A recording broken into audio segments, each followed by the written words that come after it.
Welcome everyone. Hello everyone. Episode number 34 of Hearns Live. Yes. Live from Melbourne, Flinders Street, Hearns Hobbies. And today is very special. It is very special. What do you know? Not much, but... Not much. We will know a lot more. Yes. Eventually. Well, it's been a busy week. A lot of things have happened. I've got new kits. Absolutely. We had events going on. Definitely, yes. Events coming up. New events, yeah, absolutely. Yes. And a special guest. Absolutely. And we're going to talk about this. Yes. Very special project. Extremely exciting. So stay with us and we'll be talking about this in a few minutes. Yeah, but before then, we're going to announce a new VELODROME event. Yes. VELODROME 2.0. That's it. Second run for 2021. That's right. That's just been announced for September. It has been. So we've only got a month. So as in, we've only got the month that's been decided, as in September, but you've got more than a month to prepare a car.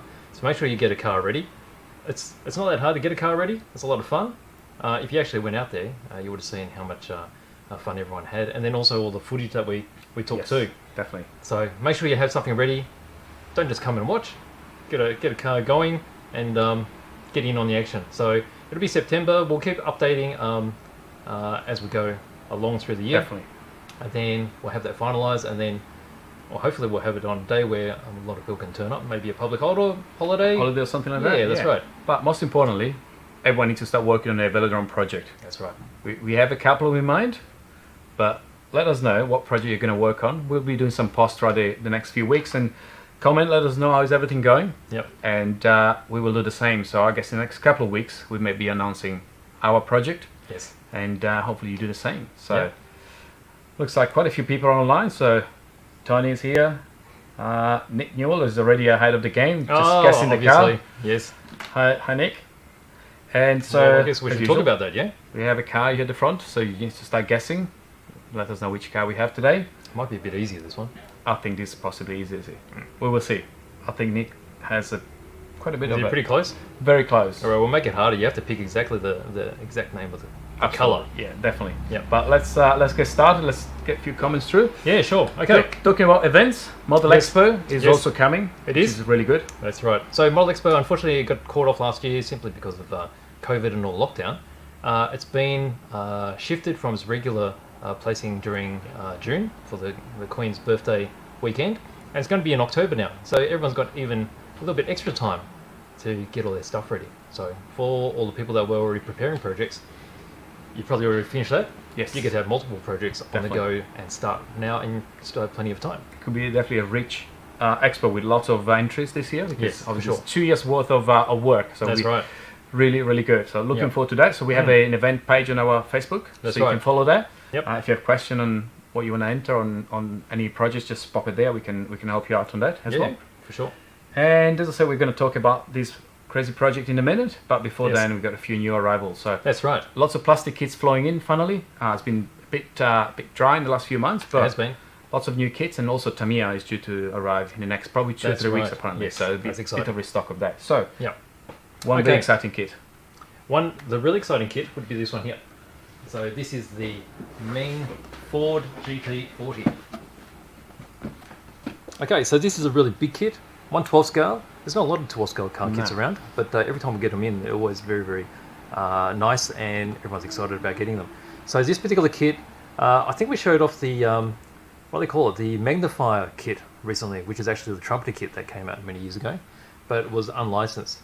So it ended up quite cheap. But it does lack a little bit of detail. It's a bit simple. Now this is the Meng kit. It's actually a really premium kit, which is designed similar to the Skyline we showed off from Fujimi. So it's got it's pressed together and it's screwed together. So the advantage you got there is you got a big plastic kit, which is a little bit like a die-cast model. So it's got strong hinges. It's not too complicated to put together, but it's got enough bits in there that actually make it a really nice kit. Absolutely. So this is now available in stock, and you'll be able to see it online too. Definitely. So very nice. There's a one-piece body shell, isn't it? It's a pretty big piece of. Well, it's multi-piece. Multi-piece. Yeah, because the rear engine cover lifts up, and then the front lifts up, and then all the golden dolls move as well. Brilliant. Got that. And then we'll see. You're gonna go on the Meng. Oh yeah, I'll go on. Just quickly. You've probably seen this already. So this is the Fokker DL one that was initially to be released by Wingnut Wings, and this is the one that Meng has produced and finally released. So we got some of these quite a number of months ago, but they sold out very quickly. fast. Yeah. So we've got bit of these back restock. in stock now. Yeah.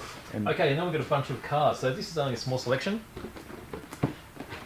So I've got a few of these 25th scale cars from Mobius, some Revell and AMT stuff. There's probably about 50 different kits to choose from, but these are some of the. That's fairly new. Haven't seen this particular Mobius Ford pickup before. This I think is very interesting because on the topic of the diorama, just in preparation for the Model Expo, some of these kits are perfect because you build your car and then you build the diorama around it. So yeah, that's right. we'll have a few Hearns Workshop parts as well that would go really well with this. We showed last week some figures, and we'll have some other garage kind of sets coming up. So if you're planning a diorama on 24 scale kind of cars for your Model Expo, for your projects, Hearns Workshop will have a few new releases very soon. That's right. So some very interesting cars. Again, the car section was a bit light recently, and this release was delivery was very good for that. Very good. All right, so that's it for the kits, I think. Yes. So let's see if you have any guesses on the car before we move to the exciting part of today. Some stuff coming up. Let me see. Nick was guessing. Let's go from the top again. So it's got 1964 2+2 Mustang. Close, but not quite. The year's not quite right. Yes. Yep. If you put all the numbers together, perhaps. You're giving it away. It's called Ford White. White. That makes sense, but it's not. No, it's not. Yeah, it's a little bit more elaborate. It's almost white, but not quite white. Yeah, it's got a reference to England actually. Here we That's go. going to throw it. No more guesses, and so I think it's time that we get into today's guest. All right. Really exciting. So yes, we presented the project a few months back. Actually, you shared something on Facebook, I think. So I 4 or 5 months ago. Yeah, I first saw all the work that was going into this particular project. Yeah. And then we saw it in the flesh at VELODROME. And then we brilliant. posted a few photos up. And so we've got Andy Cooke, who's designed the F1 that's 3D printed. And we'll call him in now. So, Come in. Good, Andy.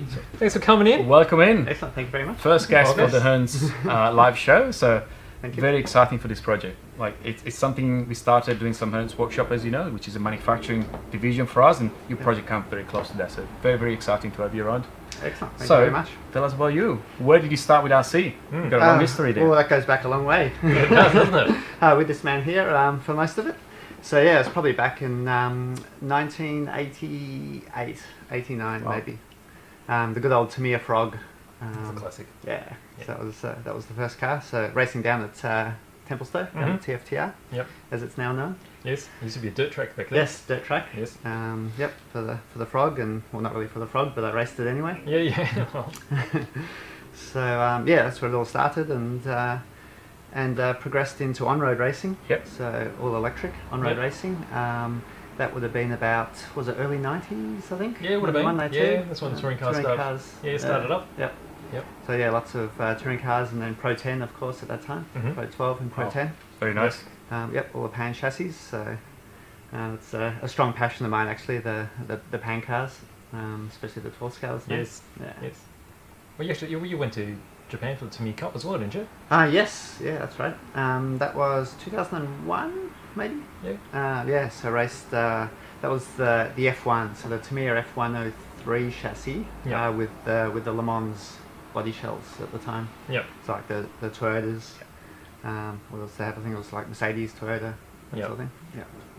So it's interesting. So you've always had an interest in that sort of classic retro style Group C open wheeler type of thing. So hence that's why you've gone onto this particular project. I suppose it sort of stems from that. Yeah, I've always loved Formula One, and especially historic Formula One. Yep.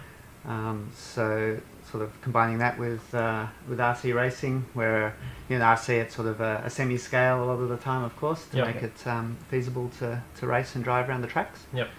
And so wanted to come up with a bit of a fusion between, I guess, plastic modelling, scale detail, along with RC racing and Formula One. I love the old Formula One eras. Yes, obviously the 60s and 70s and 80s.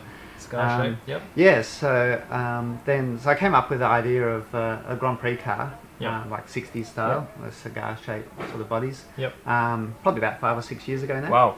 And so I had the idea in my head, had the vision there, and tried to sort of make it with some of the existing RC parts that I could buy, and it just didn't really Happen. work. Yeah. I didn't have a means to sort of, bring the vision to life as such. Yep. So yeah, but more recently, so about a bit over a year ago, discovered the 3D printing world. Yep. And that sort of gave an avenue to make it feasible, so I could actually design all the custom parts that don't exist, of course, in the industry. That's and and try and make it real. That's good. Brilliant. So you used to be into a little bit of plastic model building. Yes. And I was quite surprised when I saw it that how the fusion worked so well. I think it's about time we actually pulled it out and had a closer look at it. Excellent. Not just the engine. Here we go. There it is there. Yep, so that's the car. So this is a fully functional remote control car, 3D printed. Yes, so it's 1/10 scale, electric powered, so runs off basically a two cell shorty pack, and it's got a brushless motor, which sits inside the engine bay here. Okay, so can't really see it because it's all hidden away inside the scale detail. Yep. But it's a little baby 28mm diameter, 45mm long brushless motor. And and then the rest of the electronics is your standard sort of 10 scale stuff with normal radio receiver and a speed controller, like any sort of small hobby wing type speed controller, or those sort of cheap speedies or an expensive speedy. Anything, They all fit. Yeah, they sort of sit. We'll show you soon, but they'll sit under the body shell at the front. It's quite amazing, all the multi-link suspension as well. This is all fully functional. You can see that there. Yeah, so that was a key driver, I guess, of designing this, was to not just put a shell on top of an existing, Formula One chassis. Yep. It was to actually make it very scale as possible, with all the suspension movements as per the original the real cars. It's really nice. That's definitely impressive. Yep. So you can see how it's fully independent there. Yep, got all the trailing links. You can see all these trailing links all pivot. Yep. Like the real thing. Yep. Got little universals in there as well, so the gearbox. Yep. So we've got the small 14th scale metal CVD universal shafts. The WL Toys ones, along with the gear diff inside. Yep. So the kit will come with a locked, a 3D printed locked spool as well, and also this metal gear diff as the options. The gear diff works better when it's a lower grip, and the spool works better when it's higher grip. So yeah, and then the rest of it, other than obviously the screws and the hardware, everything else is all 3D printed with various materials. It's amazing. So the wheels as well. Yep. Oh, good one. Yeah. Yeah. Proline VTA tires. Yep. You printed the rims though. Yes. The rims are printed. I had to actually use the Proline tires that come glued on rims because they don't supply them anymore as a tire only, unfortunately. Oh, really? So there's actually the Proline rim is hidden inside there. Oh, right. So all pre-glued. So when you actually change tires, you just unscrew these 3D printed parts. Oh, right. All comes apart, and then you can pop the new Proline. It's almost like a in. V-lock kind of system. Yeah, it's like sort of the old Tamiya 3-part wheels. These are actually 5-part wheels that sort of all screw together on either side of the Proline rim.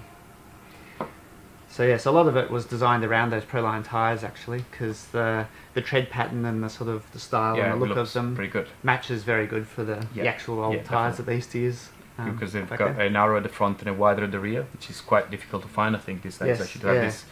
Especially this touring width. cars. Yeah, that's right. Yeah, absolutely. Very good. So, guys watching, let us know if you have any question on this project. There's a few comments on the car there. We'll get back to the car later on.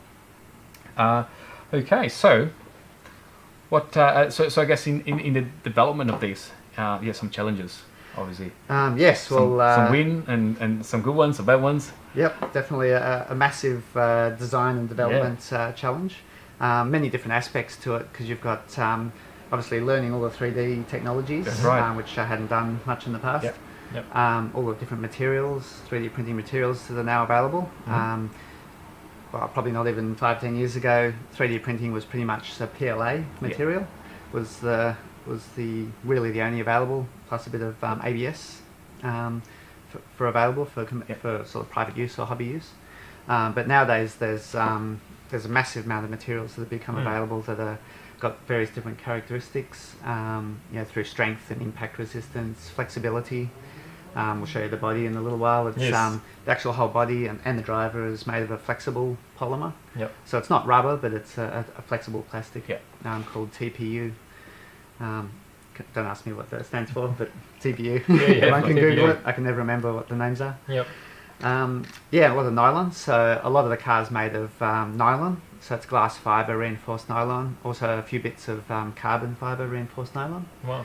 And a lot of polycarbonate blend. So, so when you think of like an RC polycarbonate shell, it's obviously very thin and clear. But the actual polycarbonate material itself is a very strong material. And they've created a blend which works for 3D printing. Wow. Which is pretty cool.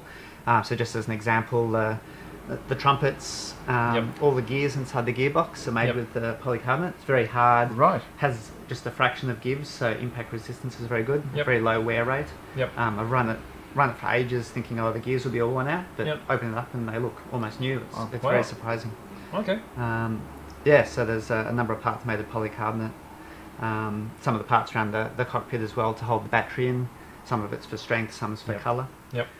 So design challenge, picking materials that have the right sort of impact resistance and strength where needed, the right look, like textures, colours as well. And then I guess designing all the parts to make it look scale, as well as actually work functionally as an RC car, of course. Yeah, that's amazing. So I can show some prototypes. Yeah, please. Like. I think the most interesting part of this is to see where you started from, really, because I guess a year ago there was nothing of all these, and now we have a full functional car, which is, phenomenal. Yes, I'll show you these guys. So obviously I went through a massive amount of prototyping sort of process. And early on, I made a few parts, and there was like bags of parts building up. And all the little components. But then this sort of chassis here is pretty much the first complete, well, almost complete prototype. So with most of the bits sort of screwed together rather than just individual parts and playing around.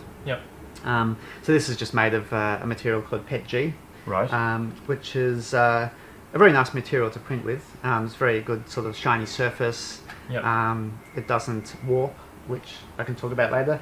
Warping is a big issue, especially with the materials that I have used. It's very difficult to print, to keep it stuck to the bed, basically, as it prints. But this material is very easy and looks nice. It's very brittle though, so if we drove this car and crashed into something, it would pretty much just shatter. Lots of bits, just sort of shatter and break. That would be perfect for the velodrome, actually. It'd look amazing.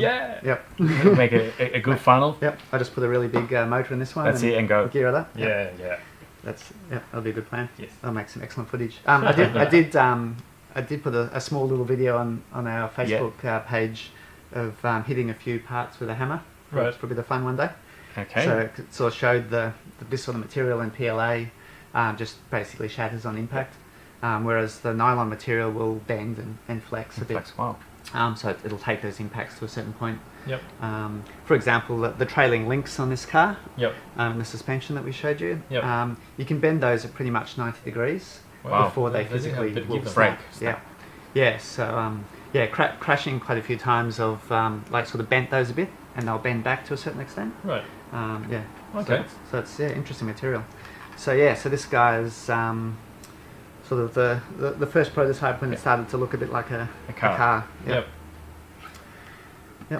And then moving along, I guess, to this one, there was obviously a lot of evolution. I basically model a part, print it, try it, realise that I got something wrong, change the measurements, change the design, and reprint.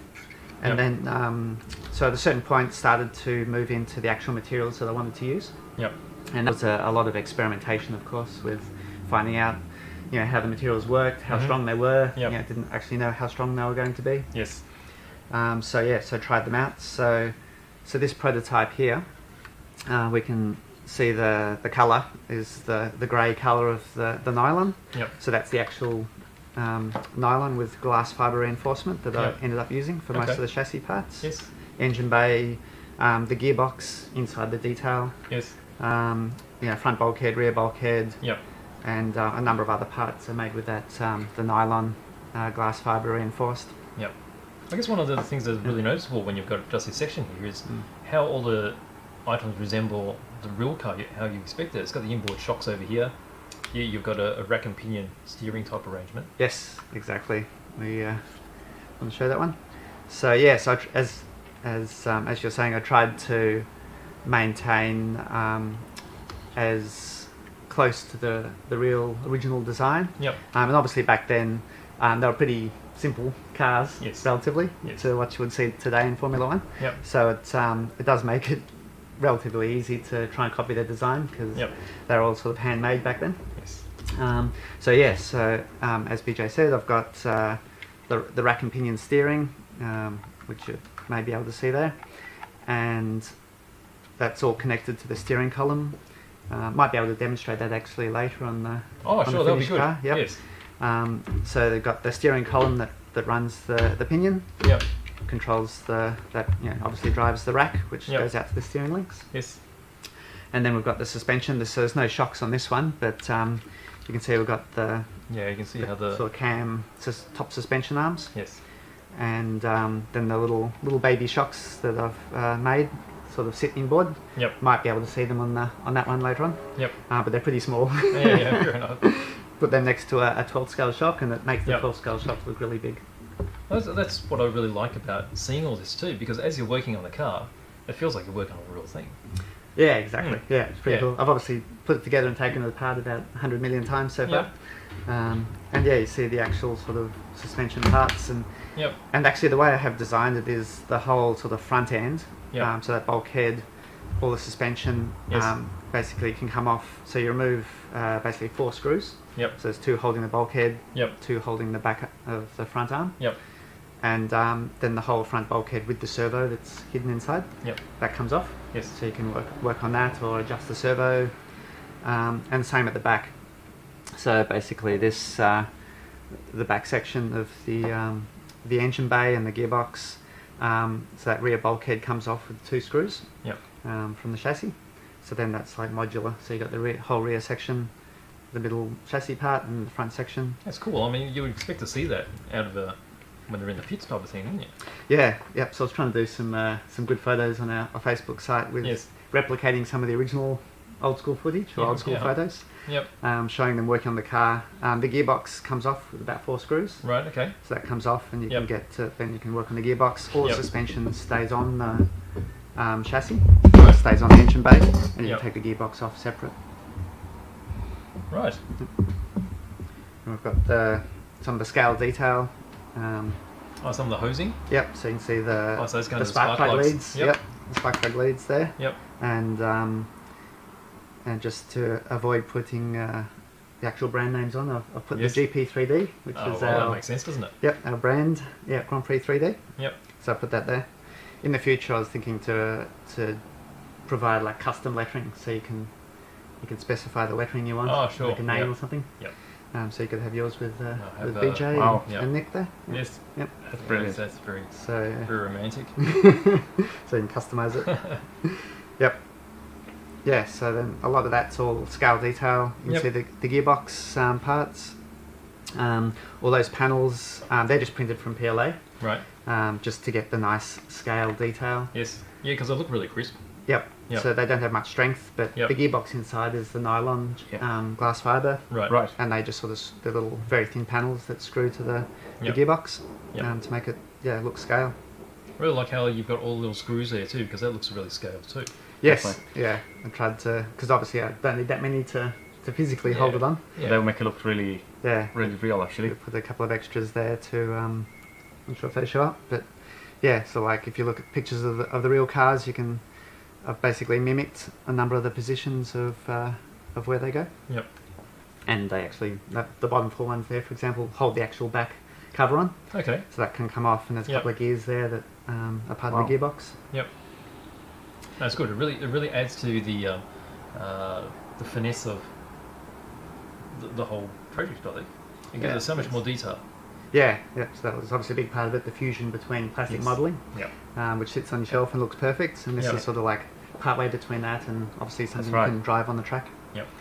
And we've got the exhaust pipes there. They're made of the same flexible material as the body shell and nose cone, mainly because it has the has the texture, and also connected to the sort of rest of the exhaust pipes hanging out the back there. Yep. You can see that. So if they get hit, they'll just bend. They're also made of the nylon glass fibre, so they're very strong, but then if you hit stuff, they'll just sort of give and bend so they don't break. No, that's good. Yeah. Because that would be disappointing, wouldn't it? Just touch something, they'll come off. If they snapped off straight away. Yep. Obviously, hitting something hard enough, anything's going to break. Sure. But that'll give a lot of sort of give until something does break. Breaks off. Yep, definitely. Yeah, it's cool. Yep. And you can always get the spare parts, of course. We'll have all... we used to break parts with all the remote spare control parts. cars, so that's not unusual. I think it's probably stronger than most of the other things that we actually drive. Yeah, we'll break lots of parts, especially like a plastic-based car. Yeah. Things are going to break, and this is probably has a bit more give than a lot of the plastic cars out there with the nylon material. Yep. Especially the bodies; these are pretty much indestructible. I'm quite intrigued with this. Yeah, the TPU material. Yeah. Yep, I can show you some of these. So let's see if we can get this camera. This camera decided to not cooperate this afternoon. It's a little bit temperamental, isn't it? So I guess to show some of the parts, we can probably do some close-ups. Let's see if. Oh, okay. Yeah, so we've got all the different. We've got a few different colours. So this TPU material, we're printing that in 5 different colours. Yep. Red is one of the colours. The kit will come with a white. So all white nose, white body, white driver and helmet. Yep. And you can also just use the colour as it is if you like white, like Honda, for example, used to run white in the 60s. Yep. Obviously red, Ferrari. And there's also, we're doing yellow and blue.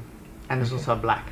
Okay. So black's pretty good for the later JPS Lotus. Yes. Later Lotuses. Maybe not in the 60s, but later on they used to run black. Oh, you could always do a JPS. Yeah. Livery, that look cool. Yep, it does. It looks very cool. Yep. So we've got those 5 colours. The kit will come with the white, but you can paint them with any flexible paint. So obviously your Tamiya polycarbonates or any polycarbonate paint. Yep. So for example, this McLaren style orange is painted with Tamiya.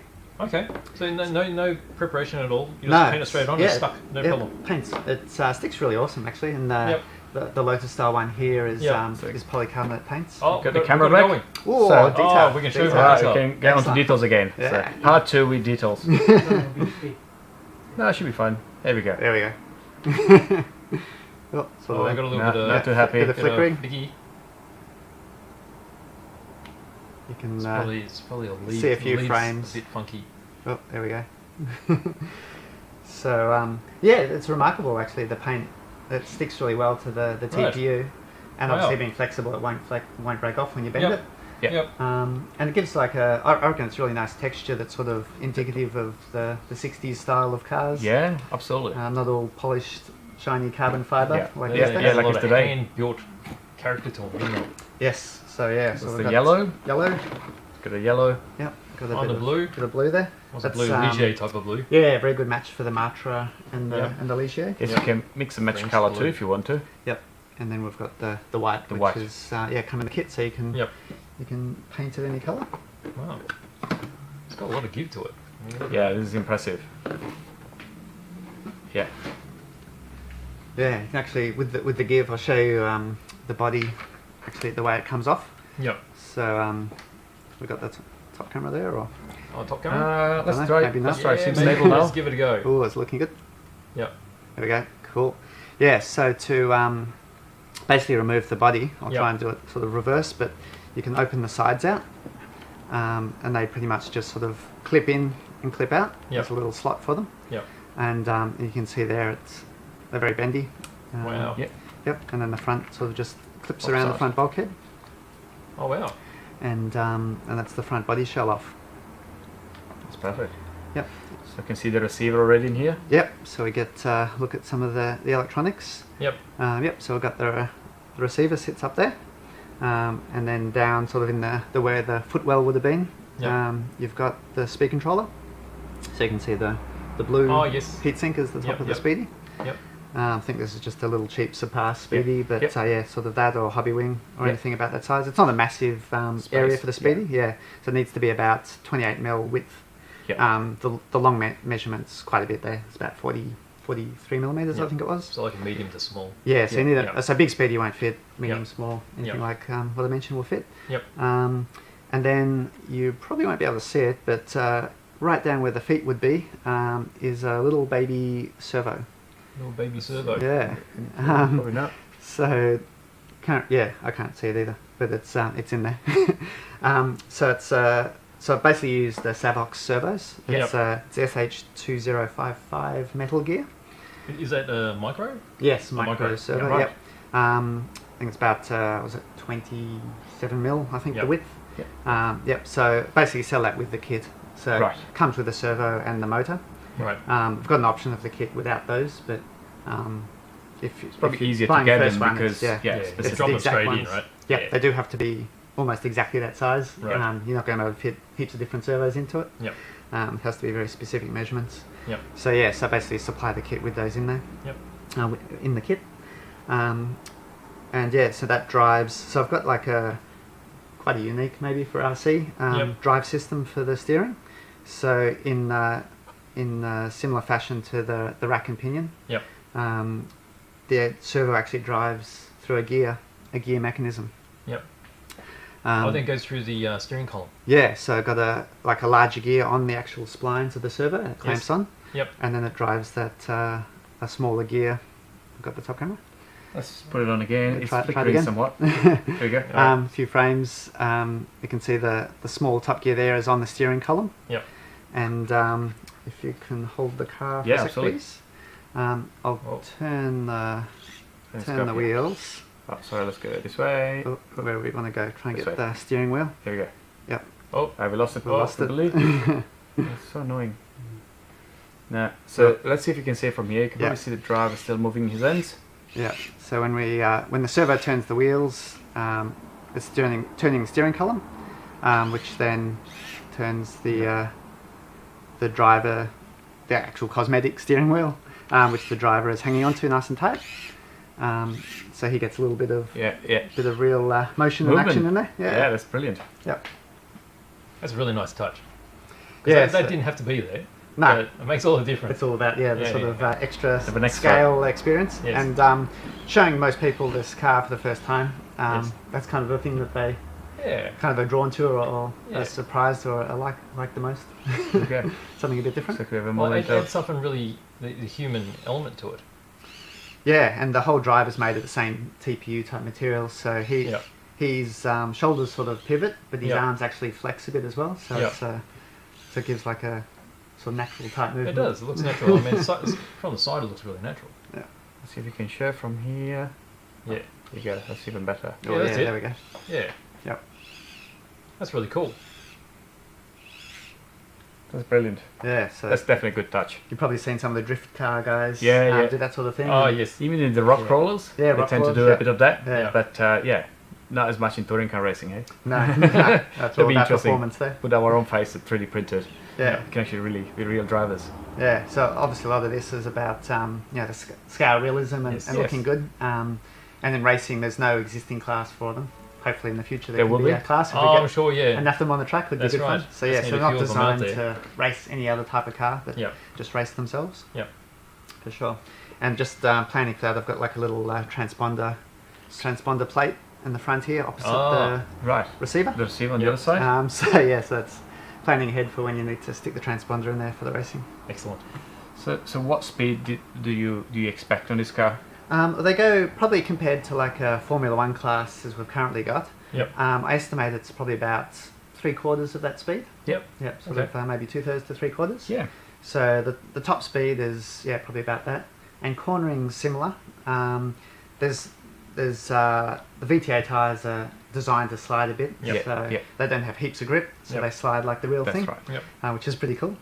So you got to like drive it smooth like an F1, like a current F1 class. You definitely can't drive it like a touring car. Right. So if you go full throttle, full brake, it'll basically do donuts. Well, it's good. It brings a bit of skill back into it too. Yeah, definitely. Yep. So it's more like your tour drive buggy, 12 scale, without the grip. Yes. And in Formula 1 class, similar sort of driving style, which I think is cool. Actually makes you use the throttle properly and be smooth on all the inputs. Yes. Yeah, bringing the art back to the driving. So I mean, it's very of the era too, isn't it? Because back then the drivers were like gods because they were driving these crazy, stupid machines and they're getting them around a track. Yes, basically not much grip, lots of power, lots of fuel strapped around them. No driver protection. True that. And you see, if you look at the old footage online, which I encourage because it's very cool. You see them. They're sliding around. Hanging on the steering wheel. It's basically lots of opposite lock, and you can see them working, and you can see their eyes through the goggles. Yes. Yeah, they've got to be on foot. Yeah. Well, since you've got it open up here. Yep. How do you get to the battery? I'm assuming that you've got this sort of cover on the cockpit? Yes, good question. So, do you happen to have a 1.5mm driver handy? 1.5? Yeah. Cool, I can show you it coming off. So, so I've got one screw here on the side. Yep. Which is, just a 1.5mm Allen wrench. Yep. You just back that off a few turns. Yep. Which we'll do very shortly. And then the whole driver sort of tray with the driver on it will slide forward. Okay. So you can actually, which is probably not all that scale for old cars, but maybe the modern F1s, you can you slide the steering wheel off. Oh, so you got this sort of bayonet type fitting in there. Yeah, so it's just excellent. Thank you very much. So it's just like a little so it slides on and off the sort of cam on the top of the steering column. Yes. Yep, so you just pull that back slightly, a couple of mil, and it pops off. And then you can move that out of the way, like he's just finished his session. He's like, and then, is it not quite 1.5? Oh, 1.5 Allen. Oh, it is. Is it? Is it? Maybe that screw is slightly small. Or maybe it's his driver no. Driver's too good. Driver's a bit Is it working? Yep, there we go. Yep. Right. So you just back off that screw a few turns. Yep. And so you don't need to take it out? No, you can just leave that there. Well, that's a good idea because you don't want to be losing that sort of stuff. Yeah, so it's easy, just a few turns and then a few turns back in. Yep. And that just locks in another head of another screw. Right. So we can maybe see there, then the whole driver tray moves forward. Yep. And there's a little hole where it pins into at the back. Oh, yes, see that. Yep. And that then just comes out. Oh, there is a lot of thinking involved in this, isn't there? Yes, I came up with all sorts of crazy, complex contraptions and connections and locks and stuff, and then I scrapped them all and made it really simple. Good idea. Well, reasonably simple. Especially with the body shell, actually, the way the body clips, it just sort of has a little latch in the back of the body, and it clips into a slot in the bulkhead. Yep. I came up with all sorts of complex pins and stuff initially, and then realised I could do a nice simple solution. Which is the flip, and you just bend it? Yeah, you just bend it, pops in. You just hold yourself in? Yeah, and it kind of all wraps in and stays there. Yep. So then we can see the 2-cell shorty pack in there. Yep. So you've got the little plugs at the front. Yep. So they can pop out, and then the battery pops out. That's easy. Yeah.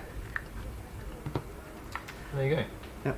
So you've got the top chassis there. Yep. Basically, that's it. You got the motor wires down the side. Yep. So the motor wires route through the bulkhead. There's a plate there that sort of covers it. Yep. There we go. Sort of a backing plate. A bit of a top camera. Seems to be happy at the moment. Oh, there we go. Nice. Yes. Yep. So that covers where the wires come out and sort of bend and pop out the side there and go forward to the speed controller. Okay, that's really neat.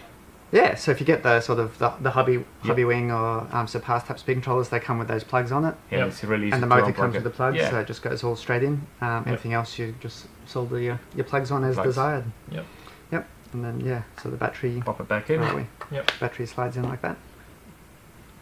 That's cool. I think we might have to get you to plug it in and spin. Show us. Yeah. Yeah, we can show everything all moving around. Show the steering working, especially. Cool. So I'll pop him back in. Yep, so the top tray just has a couple of little screws there that slot in. Yeah. Wow. So they're like the guides in the slide as well. Yeah, so they slide into those the side mounts. Yep. And then That just locks it into place. Basically, put the screw back in. Yep. Doesn't need to be too far, just needs to stop that movement. Yep. Yep. And then you just bend his arms a little bit and pop the steering on. Yep. Cool. So let's see if we can switch him on. Yep. I'll change from my 12 scale profile. Oh, so obviously you've been driving your 12 scale around. Yep. Good. Right. 12 scale action at Templestowe. Right. Cool. So, it's another little thing I can show you. As the top camera's Yep. Still working. alive. Where are we? Dashboard. So I've integrated the switch. So speed controllers that have a physical switch. Yep. Got a little slot there in the dashboard. Oh. Wow. Where the switch can pop out, so you can just stick your finger in there and switch the switch on. Well, it's a lot of detail. Yep. Okay, so you're And going. if you and if you don't have a switch on your speedy, Yep. I've got like a sort of a little dummy silver switch, Right. Oh, okay. Yep. which can go there for scale looks instead. Right. Okay. Yep. So now There we go. we got So we got Let me jump the steering. Oh, let's get a good look at the driver. Yep. There you go. See him moving around. I quite like the disc brakes on the front end too. Yes. The ventilated discs. Yep. Yep. Pretty Yeah, scale that looks look. really Yeah. Yeah, and they're done in the nylon material Yep. in a concentric pattern of Right. printing. Yeah. The actual So 3D the printing proper round- process. Yeah. Yeah, and it gives like a good little effect of like a disc brake. Yep. It's got that worn. The circular lines. Yeah. Yeah. It's cool. Like, that sort of came out quite well. Sort of accidentally gave that effect, which was Right. pretty cool. Yep. Quite a And lot then- of good things come out of accidents. Yeah. Yeah. Definitely. Right, then so off he goes. Then you got the power. Wow. Yep. So yeah, so as I was saying, the motor is hidden inside the actual scale engine, Yep. and it drives the pinion. Yep. It's all 3D printed, all polycarbonate gears, Oh. Yep. and pinion goes down to a small spur, which is at the bottom of the gearbox. Yep. And then there's a lay shaft, so like a steel rod. Yep. One of the other small number of things that aren't 3D printed. Right. Yep. But 3mm Yep. steel rod, Yep. which you can't get the strength out of 3D printing for that. Sure. And that actually drives like a secondary reduction sort of pinion and spur, I guess you could say. Yep. That is actually housed in that back, sort of back cap or back housing, scale housing. Yep. So that comes off with those 4 screws, Yes. slides off. Yep. And then you can get to the where you can see those 2 gears. Right. Yep. And that drives forward to a conical sort of pinion gear. Yep. Which then meshes with the conical diff Yep. spur. Yep. Wow.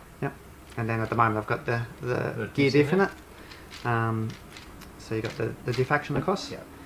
And there's also 3D printed parts to make the spool, so you Yep. can have a locked axle if desired. Right. Could be very interesting. Really like the idea that you've got the electric motor where the combustion motor Actual would motor have would been. have been, And then yeah. you've got the gearbox, which has actually been rerouted, so it actually Yeah. makes every shape of that work. Yeah, exactly. Yeah. So it was, gearbox was probably actually the hardest sort of design and development Yep. part of the whole project. Yep.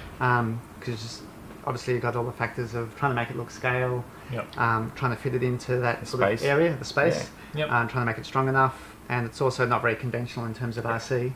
It's more like real cars, and so the gearbox design it's probably mimics like what the old school gearboxes were, effectively, like Yep. a lot simpler, of course, because you're not Yes. changing gears. Yes. But in terms of like the lay shafts and the extra gears in there, it's kind of reflects how it would have been, Yep. and actually allows me to get the drive from the motor to the diff in a way that we get the right ratio as well. Oh, okay. Right. Yes. Yeah, because early ratios, I thought it was pretty good in my driveway testing Right. it. I took it down to the track for the first time, and it was really slow. Right. Yeah. So it was good around the tight corners, but then Yes. onto the straights it just didn't Just have the top stopped. speed. Yeah, Right. top speed. Yeah. Yep. So so I had to like change a lot of the teeth Yep. to get the different ratio. Yep. So it's now got a good balance of top speed. As I said, about 2/3 Yep. of Formula One Yeah. class. Yep. And it's got plenty of power as well. So down low, if you just pull the throttle, It just it'll goes. wheel spin. Yeah. Oh, it'll wheel Yep. spin Yep. anyway. But if you drive smooth, then you've got all the power there. Okay. Good Yep. stuff. Hmm. I like the little sway bar you got on the back. Yep. So I got the sway bar there. It's Yep. it is functional, but I really don't think it does anything. Oh, looks Yeah. cool. Oh, it does look Yeah. cool. It's exactly meant to match what the real car looked like. Yes. And it is actually effectively sort of connected to the hubs. So it will. It's quite a bit of flex, so probably won't do too much. As so there's a lot of flex and everything, of course. So it's the actual added benefit of that. So I've tested it with some resistance. There's some resistance still, so probably not as much actually. Yeah, I've driven it around a bit with and without it. I couldn't tell the difference. Okay.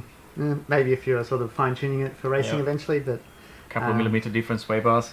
Yeah, probably won't make any difference at all. It's just about looking cool. Yes. Which is looking right, looking scale. Yes. Yeah. No, that's really good. So with all this off, so with the nose, is that easy to come off as well?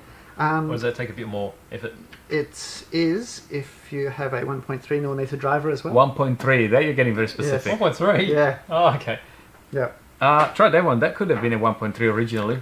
This is probably a bit big, so I can get that off. I might not be able to get the screw at the bottom off this one. But I guess with the nose section, you don't really need to get that off in a hurry, do you? Not too much, unless you sort of broke the front suspension or something and have to replace parts. Yeah. So it just gets you to the rack and pinion. That's not going to fit in that one. Oh, if it doesn't work, that's right. I mean, you got this one here anyway. So I guess because we didn't have the upper camera working consistently before, I might try to get a closer look. Really, I can probably take it down and see if we can hold it, so we can actually give. I think. You can see a bit of No, I don't think we're going to win with this today, guys. Not playing ball? No. It's a bit funky. Cool. It works only whenever it's time to work. Oh, well. Yep. Anyway, so you got the rack and pinion. Yep. Yeah, so that's hiding in the front there. Okay, yeah. And then that's, obviously to get to the front shocks. Yep. Any of the front suspension parts, you just pop that off. So there's 2 screws. I'll tell you how they come off. Okay. So I've got 2 screws that go into the angle. Angles from that front at the front there, yep. Yep. Screw into the front nose. Yep. And then there's one little tiny countersunk screw at the base there that holds the bottom part into the bulkhead. Okay, cool. And then just pops out. Front nose pops off. Yep. So you can see the mounting holes there for it. Screws here. And then one down here. The good thing too is you got that flexible material on there, so that's quite a strong bumper. Yeah, it's super strong. You could hit that at full speed and nothing would happen. Obviously, if you hit the tyre or the corner, it would break at a certain point. Yep. Like any car. But that sort of flexible material will obviously absorb part of an impact. Yep. Plus, it's super tough anyway. Well, you got a bit of thickness in this one, so I mean, there's give, but it's really firm. Yeah, probably a couple of mil. Yep. Couple of mil there. Yep. Ooh. Oh, we got spy cam going now. If I hold it like this, guys. Spy cam. Could be very manual. Yep. Okay. Right. What do you want to see there? See it? Oh, how close? Zoom out a bit. Yeah. Cool. All right. Awesome. I think there's a bit more detail on the dashboard. Yeah, and where the switch is for the speaking control, which I find that really clever. I didn't realise that before. Yeah, so I've mounted that in there. If you look at the original cars, they had some sort of switches or that type of looking dials or switches there to do stuff. Obviously, they don't have a million switches like they do on today's F1 cars. So it's basically like one switch on and off for the ignition. So I kind of used that concept to mount the switch. The switch is black, so you might be able to just see it there. Yes. And on the other side, I've got you can see your dummy there. A little dummy silver one. Yeah. So the kit will come with 2 of those. So if you don't have a switch on your Speedy, you can install both the dummy switches to make it look cool. Yep. And then we've got the instruments. Yeah. So I've got like little stickers that go on the instruments. Yep. That come in the kit. Wow. So I've got like a small sticker kit that comes with it. Yep. So it'll come with those 3 instrument stickers. Yep. As well as some circular stickers and numbers. Like we've got the white circles. Yep. Black numbers and some white stripes, as well as some GP3D logos. Yep. Will come in the kit, and then you'll see on some of these other shells here, including this Lotus style one. Yep. We've got some aftermarket sticker kits that you can get from MCI Racing. Right. That you'll be able to buy directly, of at least 9 different car liveries to start with. Yep. And a 10th one in process. Well, there's plenty of options there. Yeah, so whatever your favourite team or driver is, we'll have a good selection of them. So obviously like the Lotuses, Jim Clark and Graham Hill, McLarens, Bruce McLaren, Ferrari, and Cooper, Jack Brabham, of course. I know lots of people obviously that follow would love Jack Brabham and the history around what he did in Formula One. For sure. With his own winning in his own chassis. Yes. Yeah. So we've got the Jack Brabham and Honda, of course. Yes. So Honda's easy with a paint scheme, so you can leave it white. Yes. That's it. Or paint it white if you like the paint finish. Yes. So we've got the John Surtees Honda. Yep. And and then we've got a Jackie Stewart Matra design that's currently under design. Right. Okay. Cool. Yep. So so you can get all those aftermarket stickers depending on what sort of liveries you want to do. Good stuff. I can see a bit of look at the bodywork with the windscreen as well. That's quite amazing. With the rear vision mirrors as well.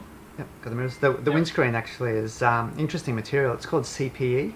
Is that different again? Yeah, it's a material used quite a lot of industrial sort of prototyping applications. Right. Very high temperature resistance, which isn't critical for this sort of thing. For this application, But also high impact resistance. So even though it's so thin and delicate, to make it look scale, it's actually got a lot of flex and a lot of strength. So obviously at some point it's going to break. It's transparent as well, isn't it? Yeah, and this one's a yellow transparent. Yep. It's quite smooth. Yeah, the smooth is a lot of sanding. Is it? I see. Yeah, so it's so it comes transparent. It comes yellow. Yep. So printed in the transparent yellow material, which obviously matches this car. Yep. In future, I might do some clear ones as well for different car variations. Yep. But it's printed in 0.3 actually. Right. All the rest of the cars printed in 0.2 layer height in the 3D printing. Yep. But the windscreen is printed in 0.3, so it gives a bit more clarity. Right. I see. So my radio's complaining. Wants attention. Yes. So so the 0.3 gives it like less layers, so there's less obstruction to its translucency. Right. And then so when you build the kit, you'll need to put a lot of work into the windscreen. Right. Or as much as you want to sand it back. Yeah. Yep. Okay. So the more you sand it back, the better it'll look. The more clear it looks. Yep. Right. And there's also another trick there actually. This one, and what I'd recommend is once it's all sanded back and ready, you actually spray it with like a clear spray. Oh, okay. Yes. And it becomes even clearer. Yeah. Does that the shiny kind of effect, I guess? Yeah, it's really interesting. So it's like I think I used a Tamiya TS13. Yep. I think it is. Yeah. If that's right. The clear spray. Yep. And what it does, I think it fills the slight layer sort of not indentations, but the gaps in the layers. As it sort of slopes. Yep. So it fills that, and they're what those basically reflect to make it look less clear. Yep. So it kind of gets rid of those and gives it a nice smooth surface, so it gives you a bit more clarity, which is interesting. There you go. Yeah. It's all looking really good. Yep. And do we have questions? Actually, let's have a look. questions? Had a few comments. Someone said, "Are you going to take it down for a spin down Flinders Street?" Oh, Flinders Street. I was about to say yes. I thought you were going to say Templestowe Track. Flinders Street may not happen. Flinders Street, no, it probably wouldn't work too well with the trams. No. Might come off second best. Yes. But we should take some nice photos in Flinders Street. They will make a very nice post for your social media. Yeah, for sure. Yeah, that'd Flinders be Street. cool. That'd be really cool. So A few photos. we should do that in front of the station. That would be really cool. Yeah. And do we have something you want to mention? So, is this product going to be sold? Yes. Yes. Yes. Good segue. Yes. Thank you. So we've definitely wanting to sell it to get a few out there and get some on the track and see them racing. Yep. So we've got a website. So grandprix3d.com. Yep. That's just on display now. Yep. That's one. Grand Prix, which goes to our store. So grandprix3d.store. Same links to the same place. Yep. And so it's a full shop site as well as information. So it's got lots of details about the car, lots of pictures. Yep. Hopefully all the information that you're after. And of course, contact us on Absolutely. Facebook or email as desired, of course, if you want to know more or have other questions. And so it's for sale already. And we're going to have a special discount for Hearns. So we're giving a Hearns 21 is your discount code. and that'll give you a 21% discount. Wow. Until the 21st of until February, the right? 21st of February, That's it. 2021. 2021, so all 21s. Yeah. Okay. No rule released other than you can remember all 21s and, Yep. It's easier. and you're good. Yeah, absolutely. So Well, you got the kit here. you got it boxed out. That Yeah. looks- How let's, about we make see a if bit we of can get a room. we closer had a look at sneak the peek kit? just before, and this looks phenomenal actually. Yes. It, so- the design was on the kit, but also on the packaging, which makes it even more desirable actually. Yeah, so we've good timing. So we've just received all the boxes and the box art labels. Yep. Nice selfie black box.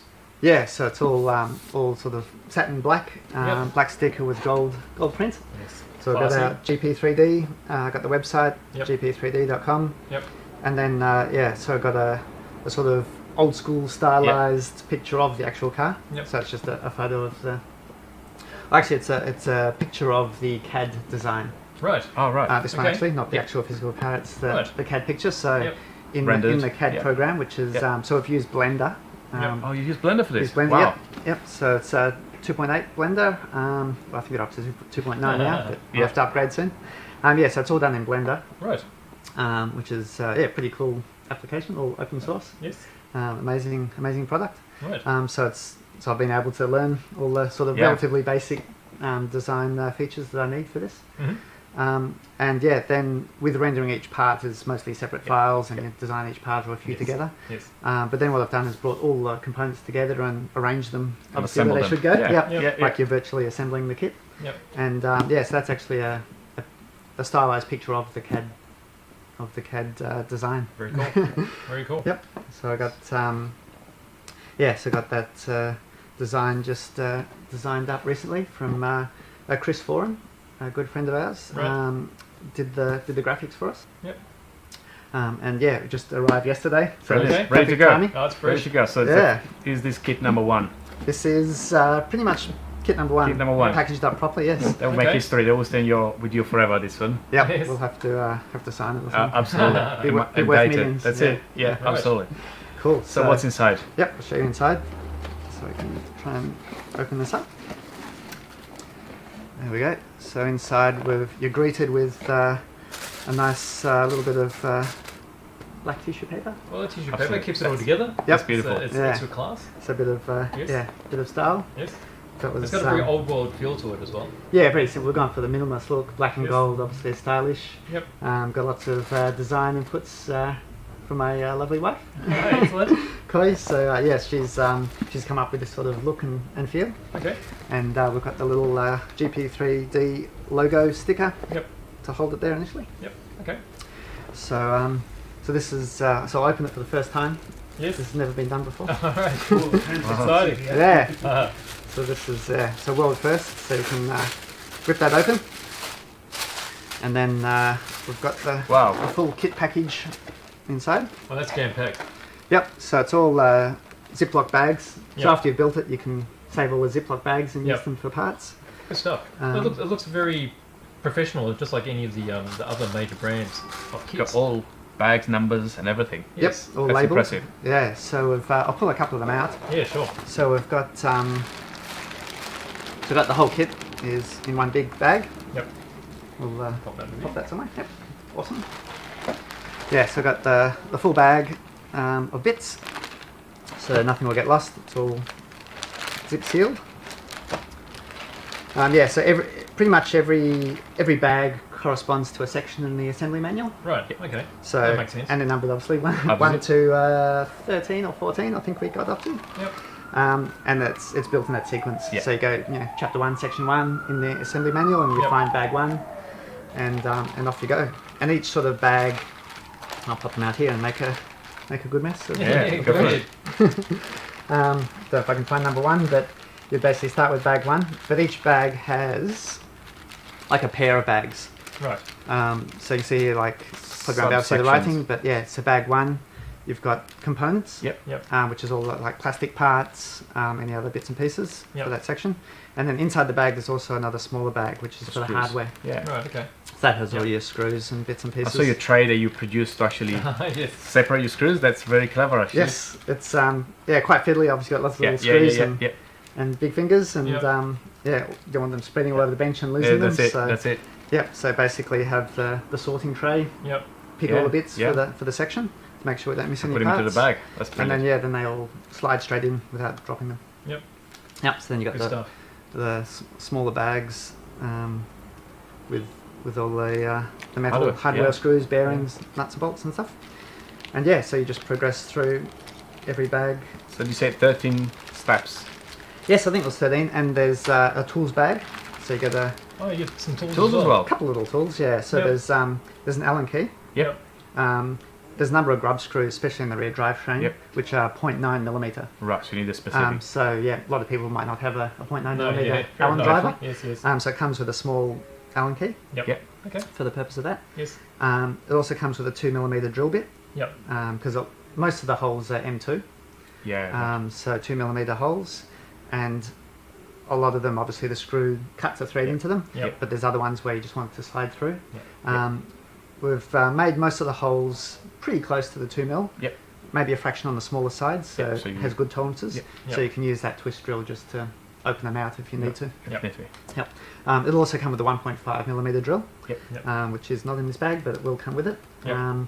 And there's just a couple of spots where you need to drill out the 1.5 millimeter, mainly for the spark plug leads. Right. To make them fit through the holes when they all slide in. Yep. And then comes a couple little bits of sandpaper as well. To clean up the parts. So you got two grades of emery paper. Okay, good stuff. About 180 and about a 600. So you can clean up the edges of the parts where you need to. Nice. Yep. So it comes with that. Stickers. Yep. So it's the numbers, circles, and your logos and instruments in there. Yep. And full set of the Proline tyres. As well. Yep. So as you see there, it comes with those. And then you've got the body, chassis. Some of the bulkheads are not in bags because they're big enough parts. Yep. Yep. You've got the motor in there and the servo in there. Yep. Right. So that's all packed into that end bit. Yep. All very neat. Yep. So that's in there. Okay. Got the servos chucked in there pretty much where he ends up. Yes. Yep. And then some of the bulkheads and the motor. Yep. There's the windscreen. So that's how the windscreen comes. Okay. Yeah. So see how it's prior transparent. Prior to sanding. Okay. Yep. And then you've got There you go. So look at this. Oh, I'll try and get a close up. There's bits everywhere. So you get your motor there. Got the motor. Here we go. Got the So windscreen. there's the windscreen there. Windscreen. So a little bit of sanding on that. Yeah, so it's sort of edges are not rough, but they've got the edges of the coarse printing, the 0.3. Yep. And the actual surface is kind of smooth, but you can feel the layers. Yes. So the more you sand that back, the better it looks. Okay, sure. Eventually, yep. And then we've got the motor. So that's the little 28 mil diameter. There we go. Race Star motor. Yep. So it's surprisingly way enough power that you need for this. Well, I guess there's not that much weight in this thing, is there? No, it weighs. I think it's just over 1 kilo. Right. So all ready to run. Yep. It'll be. Oh, actually no. That's without the battery. Yep. Yep. And then plus the battery's about 280 grams. Yes. So it's probably be about 1.3 kilos. Okay. Yeah. Ready to go. Well, I guess these little motors got power, haven't they? Yeah, I got heaps of power with the brushless motors these days. Yeah. Oops, stop wobbling it around. Yep. There you go. Your engine bay there. Yep, and the engine bay. That's really you can neat. see inside, and then so the motor will basically sit in there, and then the pinion on the top, and then the first spur gear sort of goes onto the drive shaft that's in the gearbox, and he sits there, and then the trumpets, the scale trumpets on top of the engine sort of sits on top to hide it. Yep. Oh. And then there's a gap on the front and back to let the air flow through as well. Wow. Not that it doesn't really get very hot, but no, but still. yeah, No, well on the VELODROME. Once you go 3S, 3S, yep. yeah, Gear it up. we'll definitely need that. Yes. Yep. So so that's inside the engine bay. So that's how it's hidden away. Really nice. Cool. Now you've got a really good package. So definitely impressive. This is a real product, ready for market. Yes, it's ready to go. So just waiting on a couple of the bearings to arrive from the suppliers. Yep. You'll be good to and go. we've got all the bits, and we're going to start shipping later this month. Okay. Fantastic. The first few batches. Yep. Yeah. So with your package where you get the servo and the motor, so what else do you need to get it going?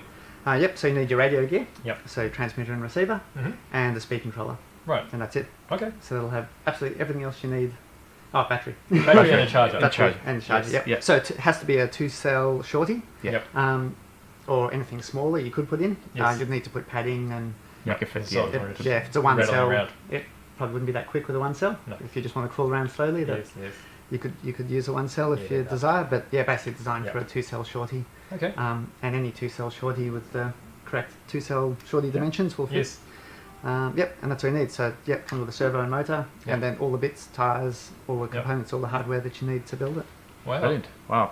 And then, and you can paint it. Of course, it doesn't come with paint, Yes. so depending on your paint scheme desire, you can paint it or not paint it. Yep. And then Yeah. get your stickers. Sand it. Make it even. Yeah. The TPU, you can't really You sand can't it. really sand them from material? Okay. because it's sort of flexible and soft. It Yeah, kind yeah, of you can. runs away from the sandpaper. Yeah. Okay. Yeah, but plastic parts, all the hard parts, you can definitely sand the clean it edges if to you clean want them to. up as Yeah. desired. Most of the post-processing we've done to clean up the edges Right, already. where needed. A lot of the parts are printed with a brim, Yeah. which is like an extra one layer of material around the actual object So you Right. can. to help it stick to the print bed, Yeah. especially with the nylon and polycarbonate, which Yeah. wants to warp massively when it prints. Yeah. So I have a brim, so we remove all that in the post-processing process. Yep. And but there's still be little edges and Edges stuff that to you, clean, yeah, you can absolutely. sand off as desired. Yeah. Wow. Brilliant. So I was So putting the body back on here, so Yep, got the technique. that's really Oh, easy. there we go. Yep, Wow. back on. that was quick. This That's is really impressive. nice. Didn't even need instructions. No, No instructions. no. Excellent. Well, there you go. So Fantastic. it's really good to get an insight into a locally, Manufactured. yeah, Design and manufactured Design. product. Yep. all the concept. Full process. It's really impressive. Just truly made in Australia.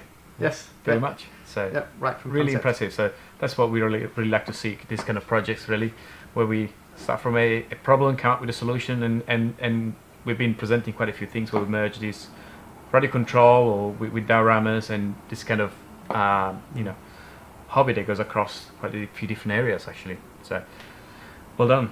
Yeah, good Cool. stuff. Thank you very Really, much. really impressive. Yep. Yeah. So So what was that discount code again? Discount code, yeah. So we've got Hearns 21. So Here we Hearns go. and the It's on the number screen again. 21 Yeah. just up pop on it the on screen. Yep, that's Yep. one. All right. So you can, I think was the link. If the link was there, you can there's click a link as well. Or just Put go in the straight comments. to the store. Yep. Yeah. Click on the link; it'll automatically apply the Yep. discount at the At checkout. Yeah. Otherwise, you can just type in that code Code. at the checkout as per normal. So if you join your newsletter, you will get more information tomorrow about the project. So there will be a newsletter going out tomorrow morning with the links and all that as well. So join the newsletter, and there'll be all the information there. No, that's good stuff. Very good. Yeah. So let's see if you have any questions actually. Yeah. So Dave was asking about availability. So yeah, we just talked about that. Be about ready to ship. Yep. In the next few Next few weeks. Yep. Yep. What else? I think we answered most questions already. There was a comment here from Tony I'll put up for you guys. Yep. I think it's regarding the semi-transparent glass. Yep. He said could probably use looks like glass to make it look even shinier. Oh, could be. Good Looks tip. like glass Yeah. material. Is that a spray? Did Is you it say? deluxe? It's It's actually a dip it dip in. thing, Dip actually. it It's a in? dip thing. Oh, We've yeah. got one there actually. Ooh, that'd be Did pretty we? cool. We had. We did a video a few weeks back about this product, and you normally dip it in. Yeah, here we go. Ready to dip. Great. We could actually do a test live if we found it. Nah. Maybe it's Yeah, gone. it's good tip. Yeah. We should try that out sometime. definitely and, try, so- and post it. So if you jump on our YouTube channel, you see the video on there. It looks like glass, and definitely does magic. It's definitely a difficult thing with Yeah. 3D printed because you got all the layered lines, which Definitely. then detracts from the translucency. So Definitely, it's always interesting to find ways to get around that. Yeah. definitely. I've got a personal question regarding the material. Yep. Could you use something, maybe not acetone, but something of the like that could smooth it down and clear up the print lines more to get it more transparent and see-through, or not really, not recommended? Well, I haven't tried it myself, but you can definitely do acetone or vapor smoothing, it's called. So 3D printing depends on the material. You can't do it with all materials, I believe. But you can do vapor smoothing with acetone. PLA for sure. And there's probably a few others you can do it on. ABS, I think, maybe. Yeah. It does take away a lot of the detail Yeah. and accuracy, though. It's micro melting really effectively. Yeah. So for the windscreen type thing, potentially, I'm not sure if you can do it on the CPE material or not. Potentially where you don't need sort of perfect dimensions, whereas obviously a lot of the construction parts have to be pretty precise. You don't want to detract from that. But yeah, there's definitely vapor smoothing. You do lose a lot of detail, of course, when you do it, which is kind of the idea of it. Yeah. Yep. So purely you do it at your own risk, though. Yeah, Yes. you could definitely try it, but if the whole thing melts into a little puddle, Then it's game over, really. You know where to get the spare parts. you can get spare parts from the That's site. it. Yep. That's it. And all the spare parts, a lot of the spare parts are up on our site already. All of them will be there eventually, Yep. so anything you need for the entire kit will be available. Yep. Brilliant. If they're not there at any point, obviously just ping us an email or Facebook, and we can post Brilliant. it if it's not there. And a lot of the parts are pretty cheap compared to most RC parts. Right. Okay. So it'll be on the cheaper side of what you would probably expect. So if the things break, you can always replace them and get it back running. Definitely. Very good. I've got a question here from Flying Humble, which is not related to this, but he's asking about planes. Yep. I guess you're talking about RC planes. We've got lots of plastic kits of planes of all kind.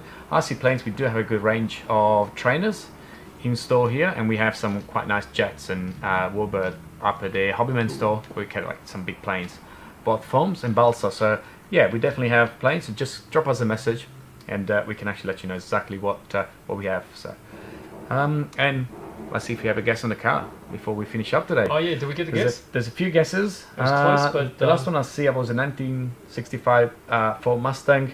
She's not quite there, very close. Let me see if I missed something else. Yeah, There's been lots of comments here today. Been really focused on the car. Oh, maybe even less than that. It seems to have mostly been Ford 1965, or I think there was even earlier the 1966. I think was also mentioned. Was there a 66 mentioned? If there is a 66 mention, I think 66 is the winner. 66 is the winner, and then definitely was the color actually named up here. I remember. Oh, really? I think Yep. Nick, are you go there? Did you get it? Colin, Wimbledon white. Oh, that's right. Ooh, well done. There you go.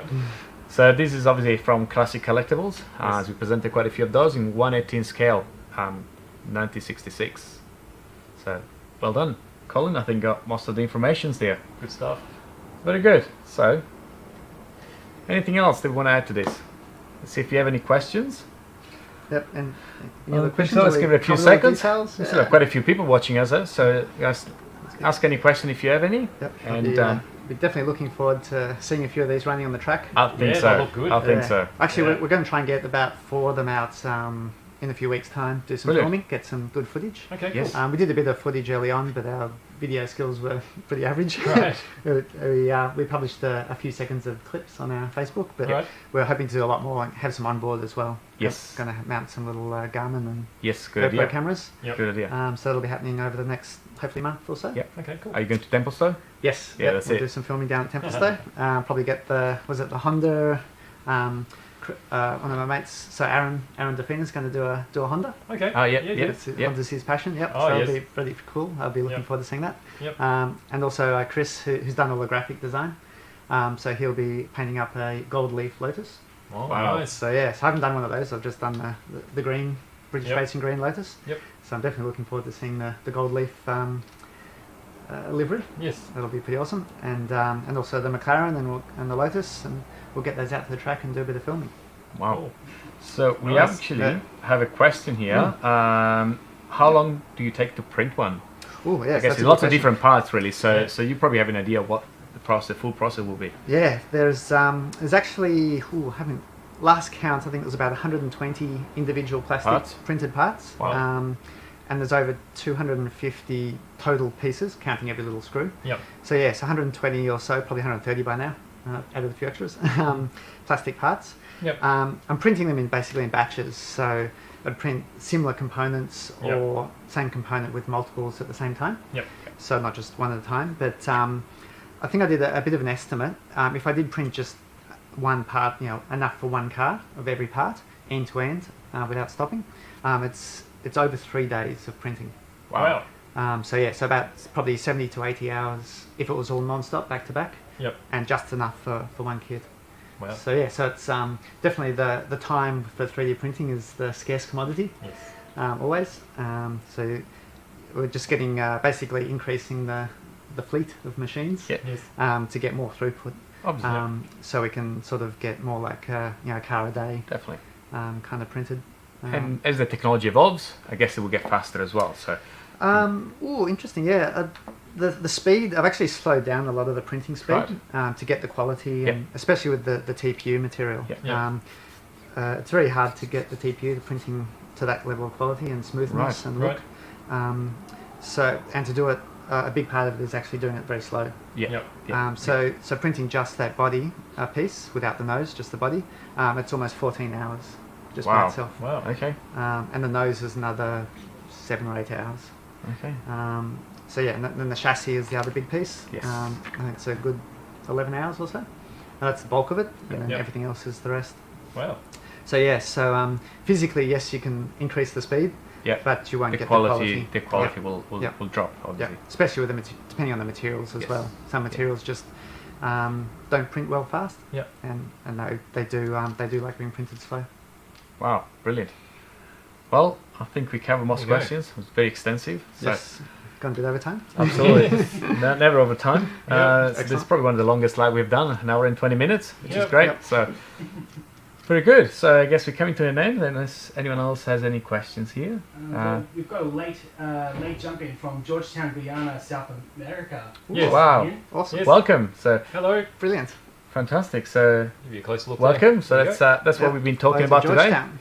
That's a fantastic project.